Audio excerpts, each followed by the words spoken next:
Jay Crawford, Adam the Bull, Garrett Bush, Tyvis Powell, Jason Lloyd.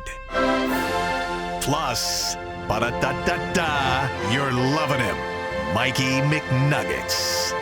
And so many big names, it would take me hours to say all of their names. The ultimate Cleveland sports show starts now. Booyah! And happy Friday before the long holiday weekend. Welcome to the Ultimate Cleveland Sports Show on WKYC. I'm Jay Crawford. Over the next 30 minutes, we're going to talk Cleveland sports. We're going to dive in on the Cleveland Guardians. Can they keep the momentum going from their finale win against the Kansas City Royals? And do they have any chance at all in the playoffs if Stephen Kwan doesn't become Stephen Kwan again? Bull.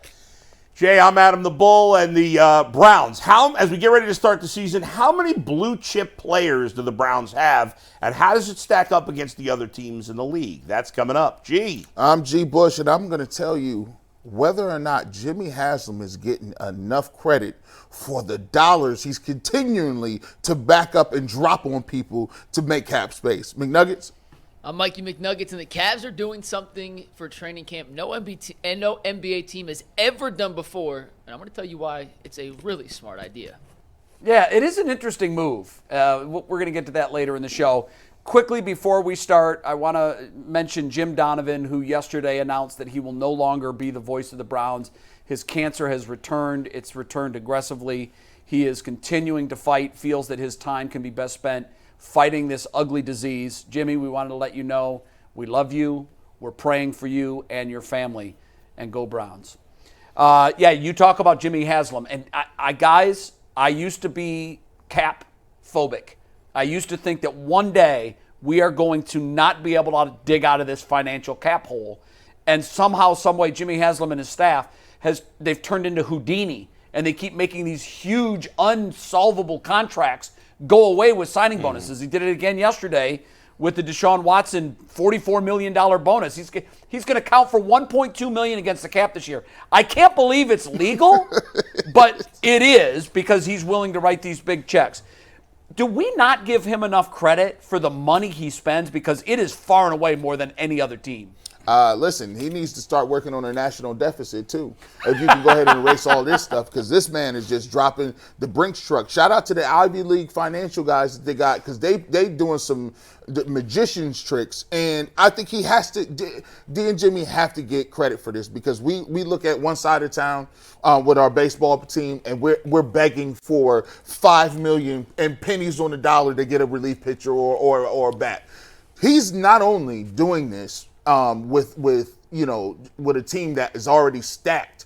He's continually to restructure these deals to give you more cap space, more flexibility, and be able to add pieces and parts to this team. They're doing it so well, Bull. I think that the league may come to him and say, we might have to look at these rules. I'm afraid of that too. Look at what's going on, because he has the money to do it. We're stopping other people from doing it. That's exactly right. Ultimately, the cap is a soft cap in the NFL if you're willing to continue to kick the can down the road as long as you want. And if you have the money, the Browns what's amazing here is the Browns right now are second in the league in money being spent this year. I can't remember who's won. Maybe Mike knows. San Francisco, I think, was one. Okay, so they're second. You know where they are in terms of cap space? First now. Number one. 62 Even million though they're in cap spending space. the second most amount of money. And that's because Jimmy has said to Andrew Berry, keep kicking it down the road. And maybe there'll become a point where he says, we got to stop doing that, and it will hurt them 3, 4, 5, who knows? But if he's always willing to do it, it's a major advantage for the Browns. You look at some other teams, the Bengals, they're not willing to go that far. Most of the other teams are not. The Bengals are the exact opposite of the Browns. Right. And they're not going to, the Browns wouldn't let T. Higgins get to free agency. Ever. Never. Right? Now, No. the Bengals will eventually sign Jamar Chase. I believe that. But I think T. Higgins is going to leave. But the Browns would have signed Higgins, too. And the Bengals won't do it. Even Jerry Jones, who now has signed CeeDee Lamb, he's probably the richest owner in the league, or one of them. I think he's got more money than Jimmy, and yet he's been known for being kind of cheap. Yeah, it's really it's stunning, and I thought what you said as your last point. I thought yesterday. So why do we even pretend there's a cap?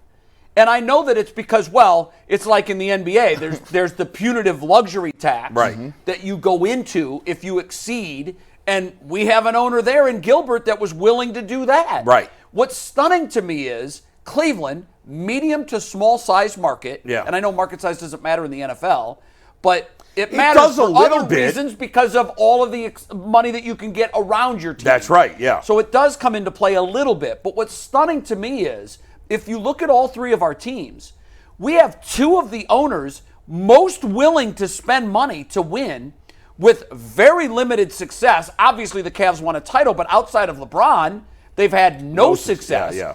And the Browns have, let's face it, had no success. And yet the Guardians, who are closest to the checkbook of any team maybe in sports, has the longest sustained track record of success of all of our teams. It is weird. I think Jimmy Haslam is getting appropriate credit. He is here. I don't know if he is nationally. No, not nationally, because nationally they're more focused on the fact that the Browns haven't won anything. Right. And he, let's face it, early in his tenure, he was a pain in the ass. He hired bad people. He was pitting people against each other. At one point, he was paying 5 head coaches. Right. Now so he clearly has money. And now the question is, on the other side of things, has he smartened up, or has he just got lucky at this point? Are we waiting for at the first sign of things going wrong that he's going to, bail out? But he has improved on the dealing with coaches and GM side, and he's done a great job on the money side. I think he gets credit here. And I'll end it this way: he has always said, "Trust me, no one wants to win more than me," and I think he's backing that up with his paycheck, no doubt, with his checkbook. You can't argue that. And the people that he's brought in here in this most recent regime, we killed him when he brought in the pigs for head coaches and general managers. Yeah. He has gotten it 1,000% right most recently. Yes. With Stefanski and Andrew Barry, he's got a team that can take you to a Super Bowl, and he clearly has the money to do it. Yes. So, Jimmy, kudos to you. And we don't do that often. We don't do that. But kudos to you. But Now, by the way, nationally, if you ask this question, they'd say, get credit. No. He's blown it. He's spent all that money, and he hasn't won a thing. Right. So nationally, they're looking at this That's differently. true. Okay, this is my favorite question of the day. How many blue chip players are on the Cleveland Browns? And I guess by blue chip, my definition, because you could go all pro. Yeah. But that's a tough bar. But that's what blue chip is. I went Pro Bowl. So give us yours first. I have 7. Yeah, okay. And before you go, whoa. Yeah. How many Pro Bowlers did they have last year? I think they had as many Pro Bowlers as just about anybody except for maybe Philadelphia last year. Yeah. And I think they have 7 players that are blue chip players. In other words, I would take this player at that position over just about anybody else. Okay. And I think we all know who they are. JOK was on my list. Oh, he's there. And I had to triple check it, but I thought, no, he's earned his way onto that list. Mm-hmm. Clearly, Nick Chubb is on that list. I had Amari Cooper on that list. When you look at the production that he put out last year, I think he's got to be there. Joel Bitonio is on my list. Denzel Ward is on my list. This one's going to surprise you because it surprised me. I was against him getting his big contract when he got it. David Njoku. I think David Njoku is a blue chip tight end. And the other one was Emerson. I think I've got Martin Emerson as a guy that is way above average at his position and among the best in the league. I would agree with that. Just ask Justin Jefferson how good Martin Emerson is. Yeah, He's gonna let you know. Like, that was just practice, but he was singing his praises. And that don't happen all the time. No. DBs and receivers don't really do that. I think when you look at your list, you're correct on David Njoku because he is trending up. And that's the good thing about the Browns. Martin Emerson is up and coming. David Njoku, despite being in the league this many years, is trending upwards as a guy who's doing something. You still got Myles Garrett, who is in his prime. JOK is trending upward. I will give you Joel Bitonio as well. Nick Chubb is there. And I think one of the more underrated guys is Amari Cooper. For me, I look at it as if I took that guy, how many teams is he starting for 3/4 of the league? right? Like if you take blue chip guys. Oh, so that was your Yeah, definition. if I say, okay. So the top 25%. Yeah, top 25%, like you could go anywhere and start. Is that a fair definition, by the way, of blue chip? It might be liberal. For me, I've made it way more strict than you Yeah, guys. So okay. I don't have too many on any team. I only have the Browns with 3 blue chip guys. And for me, if you're a quarterback or a running back or a tight end, you got to be top 5. And if any other position, you got to be top 10 because there's so many guys at those positions. Okay. Right. So to me, I only have 3. I have Myles Garrett, Denzel Ward, and Joel Bitonio. Amari Cooper's not a top 10 wide receiver. Is Chubb not on your list because of the injury? And Chubb is only because he's coming off the injury. Okay, that's he fair. certainly was blue chip. No, that's I take fair. him off temporarily. If he gets back to that level, I'd put him back on. Okay. But I'm taking a. I think JOK has a chance next year. He's got to do it more than 1 year. Fair. Before I make him blue chip. Fair. Martin Emerson is not top 10 yet. Yeah, I think he could is. get there. But even 3, I bet you there's not many teams that have more than 3. Well, no. With my tough probably not. grading. The Eagles, and maybe Nick the Chubb's Chiefs. only off because of the injury. That's it. Right. Yeah, and that's fair. I thought about that, and it's Nick Chubb.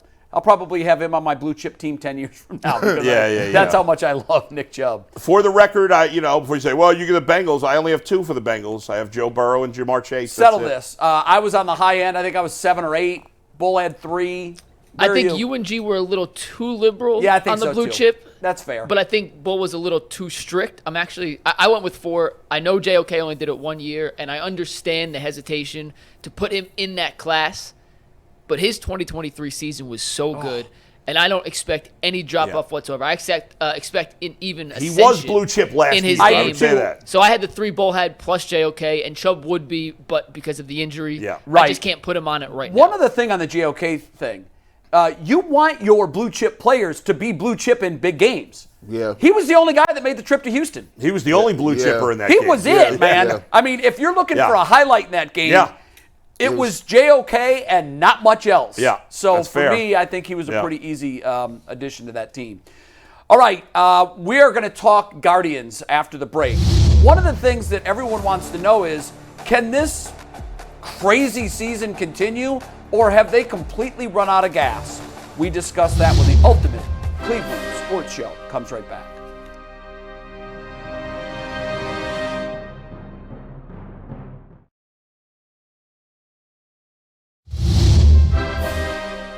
All right, welcome back to the Ultimate Cleveland Sports Show. I have a feeling this is going to be a hotly contested topic. The Guardians have been in first place just about the entire season. Now, they fell into a tie for first place, but technically they were not in first place because the Royals now have the tiebreaker based on head-to-head games. Yeah. Then they won the season finale, snapping a 3-game losing streak to the Royals. In doing so, they have now 1.5-game lead because the Royals lost yesterday and the Guardians were off. And the Royals, Jay, had 2 big injuries in the game last night. They did. You know what? Let's get those out Vinny there. Pasquantino, who's their third best hitter. Has been incredible Besides, this year. after Witten Perez, he's their third best guy.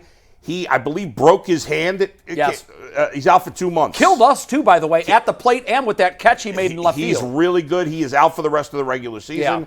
And their new closer, who they got at the trade deadline, Lucas Urseg, who they got from Oakland, who's been really good because their bullpen was weak early in the year. He got hurt too. Now I haven't seen what how long he might be. I have out. a feeling it happened in the 4th game. He's the one that blew the lead. No, didn't he? Urseg was last night. Oh, it was last night. Yeah, there was I can't. It was a comebacker hit him. I don't remember where. Okay. So I thought maybe it was. I don't know that they've gotten the results of that yet. But if they lose their third best hitter and their closer, that would hurt.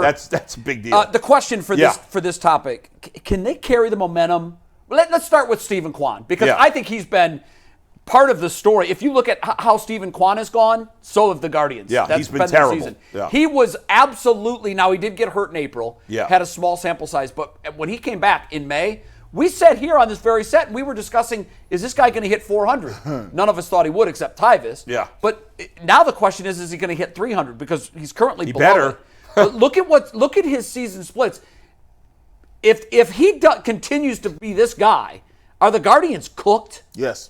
They have to, the way their lineup is set up, because the weakness of their back of their lineup, they have to have Naylor, Ramirez, and Quan playing at a high level for those guys to be able to win games. He has to just set the table, because if that's out at the first part of your order, now look at it: 6, 7, 8, 9, And and all 1. those guys, by the way, are hitting at or around 200. Around 200. With the exception of 6. It's 7. It goes 7, 8, 9, around 200. And basically, he's been a 200 hitter for the last month. Yeah. You can't have 4 guys all in succession in your lineup hitting 200. So your 5, not including the bullpen, your 5 best players are Quan, Naylor, Ramirez, Bybee, and Williams. Your 5 most talented players. Yes. None of the 5 are playing well. In fact, I'd say all of them, except for maybe Ramirez, who's been The rest of them have been terrible for going on a month now. Yep. Williams and Bybee have stunk. We just saw Quan. Naylor has been horrible. They need those 5 guys. If those 5 guys get it together at the end of the year and get hot in the playoffs, the Guardians could go to the World Series. As bad as they played, if those 5 guys are playing well with that bullpen, and with I'm okay with Lively or Cobb or Boyd, some mix of the 3rd and 4th starters. They've been fine. If those 5 guys are playing well, the Guardians are a legit contender. If those guys don't turn it around, at best the Guardians are getting to the playoffs and losing in the first round. Yeah, I sadly agree with you on this. I am thunderstruck. The only explanation I have for Quan, did he buy the nonsense that he's a power hitter? Can you give me his home runs by month? Because I'm tracking all of this at one point, he was hitting around 400 and had like 11 home runs. Right. Since that point, he's now below 300 and he's got 13 home runs. I think Stephen Kwan got caught up in the idea, hey, I'm a power hitter. And that's the only way I can possibly explain why he has plummeted he has. I think that's part of it, Jay, but I think, and I know you're watching all the games, and you know body language. These guys look like they're pressing. They're tired. Across the board, they're tired, they're pressing. Stephen Kwan looks stressed out when he's on at the plate lately. He doesn't look comfortable. No. Yeah. And I think that's a big part of it. I think they're really, and listen, the good news is they're still in first. They built up such a big lead. They're still 2 games from having the best record in That's the American League. That's right. Right now, they'd still be the 2 seed in the American League. They'd still get a bye. They'd still get a home series in the first round. But boy, you feel like you're holding on to that with a death grip. With your life. But the good news is you have 28 games over 4 weeks and change to turn it around and get back on track. You got to take advantage of the Pirates. The Cubs, because they're not going to see their best pitcher, which kind of disappoints me. I was hoping Skeens was going to throw. But think about this. The Cubs, who are like the Guardians, an offensive challenge team, just scored 41 runs in a 3-game series against the Pirates. The Pirates' bullpen is a disaster. It is. And would they give up like 10 runs after the 7th inning the other day? Yes, they did. How often do you see that? Right. Their closer, who was good the last couple of years, shows you how important Clase is. Bednar was an excellent closer. Bailey Falter, very mediocre. There are guys who are pitching in the first 2 games, mediocre. The Guardians have to take advantage of it. They've got to get the bats going. I do think if they win the division, we'll look back to that game they pulled out against the Royals on Wednesday as what saved the division. I was at the game Tuesday. I was down on the field for 2 hours before game time, and I was paying particular attention to their energy. And I've been on the field a couple of times this year. I thought this team has unrivaled energy. They were up. They were having fun. Before Tuesday's game, I felt like I was at a wake, guys. It's not good. I mean, and I know that they were caught up in what had happened the day before. They just lost the doubleheader the day before. But there was no energy. There was no life. There was no laughing. There was no joking. There was no having fun. Winning is fun and losing sucks. I get that. The Royals were the fun-looking team. I was watching them, and I'm going, look at over there in their dugout. Well, who's the guy that's going to pick guys up? It's got to be Jose. It's got to be Jose. He has to have had a. Usually, it would be Frankie, right? He's always running around. Sure. Who, by the way, is having a.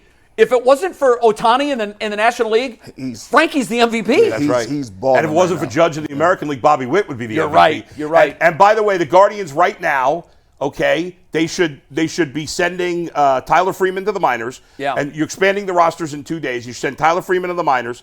They should bring up Chase DeLauder. He should be essentially. He's been hitting it better. That's right. He should be platooning with David Fry because David Fry has been struggling. He should only play against lefties. Yep. And they should bring up George Valera, who's been in the minors forever. I know. He's been great. They should have him batting against righties in the outfield. Interesting. I mean, let's go. Let's get some fresh bats up here. The only thing is, boy, that's a risky move in a pennant race. These games are all matter. But these guys are not hitting. No, Fry's not hitting. That might light a fire under some of them. Yeah. What are the home run numbers for Kwan? I got you real quick. In March, he had 20 at-bats, 1 home run.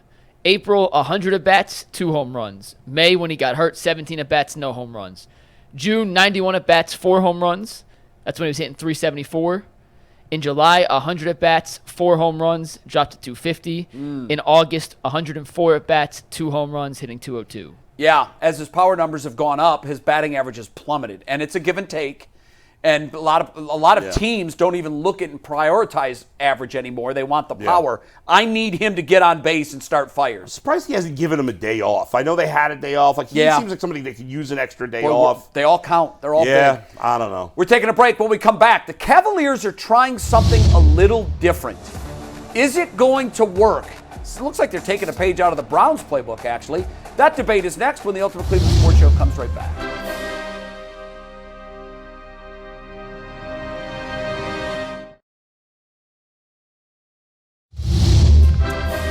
Welcome back to the Ultimate Cleveland Sports Show. I know that Cleveland is gearing up for the start of football season. The Browns and the Cowboys now just 9 days away, and everybody's tied up with the Guardians and their playoff chase. But you look at the calendar and you realize, oh, wait a minute. The NBA season is also just around the corner. And the Cavs are doing something that is fascinating to me. The Browns the last couple of years went to Greenbrier in West Virginia, sort of a getaway and team bonding deal. The Cavs are going to take their training camp to IMG Academy down in, I think it's Sarasota, Bradenton, Florida. You've said this has never been done. You mean to IMG. NBA teams have done this before, just never, not to IMG. Never at IMG. Okay, at a high school. It's really a high school athletic facility. It is, but it's state of the art. Incredible. It's like Spire Academy here. It's not a typical high school. Yeah, it's anything but high school. It's the same thing with Spire. It's incredible. Is this a good idea for a new team, or a team with a new head coach? It's a good idea because the Cavs pretty much just ran it back. They have brought nobody else in. They got, Jalen Tyson. They got some younger guys that they drafted. But the Cavs need to figure out a complete different way to play. Mm-hmm. If you're not going to have different pieces, you're going to have to play faster. You guys are going to have to be in shape. The bigs are going to have to run. They're going to have to be putting extra work in shooting to be able to stretch the floor. And they're going to have to figure out what's going on with Darius Garland because, we talk about with the Browns all the time. There's a couple of people that can really change the trajectory of what you're doing.